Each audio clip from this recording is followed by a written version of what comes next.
We have collectively found the strength to fight against the death sentence placed on our company from the very beginning. We found within ourselves the courage to act and to reverse our fate, and now we're living day by day a new life based on what we have learned from that experience. And for that reason, we're special people, because we have learned to look at the future in a way different from others. We have a level of awareness and understanding of the world that is different from anyone else, that is rare, and that is precious. We're capable of appreciating every single moment and every single thing in this new life that has been granted to us. And I urge you to never forget the experience we've been through, but rather to treasure it every day. Being survivors has not only empowered us to pull out the best in ourselves and our work and for the company, but it's also had an impact on our personal lives, and in the end, it has all made us better people. There's an untold story in what we're living, one that is in a sense too early to tell, and that involves your personal transformation, the transformation of the leaders who have been involved in the revival of Chrysler's fortunes and of the people whose lives they hold in their hands. There are dozens of similar and probably more valid and powerful examples out there. Lou Gerstner's resurrection at IBM, Oppenheimer's experiences with the team that built the atomic bomb in the Manhattan Project, Bill Clinton's remarkable victory in the 1992 presidential race. But the common element with all of them is that they leave an indelible mark on the formation and on the growth of leaders. They are changed forever. We have changed forever because we now know that ultimately, regardless of circumstances, we have the power to refuse our consent.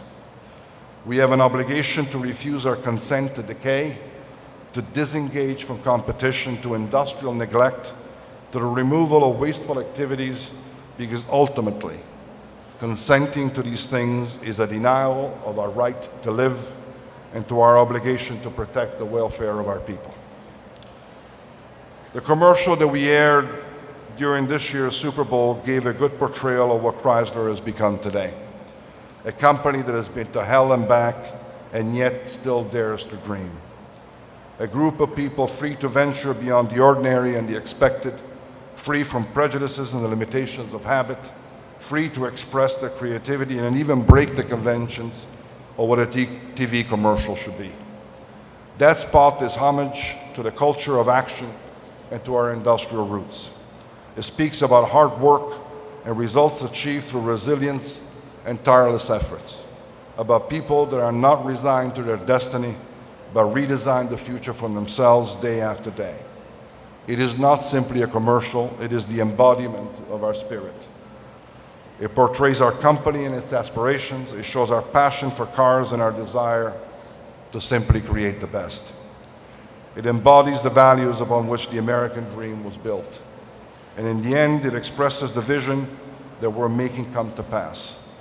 Imported from Detroit is a line that has resonated even with those who were not born here and raised here, but who understand the grit and the determination that underlie the spirit. Today is a major milestone for Chrysler Group, but our work is by no means finished. As Winston Churchill said after the British won an important victory in World War II, now this is not the end. It's not even the beginning of the end, but it is perhaps the end of the beginning. Repayment of the government loans closes an important chapter in our history, but we still have a great deal left to accomplish before regaining our rightful place in the automotive landscape. Today, we can also look forward to an extraordinary transformation that we will undertake together with our Fiat partner.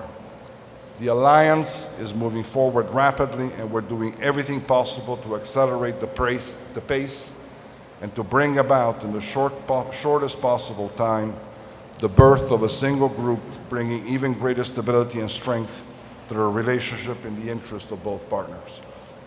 An organization which is capable of fully leveraging each partner's international capabilities, an efficient and a competitive global automaker possessing advanced technological know-how and the determination to establish itself as a leader in the sector.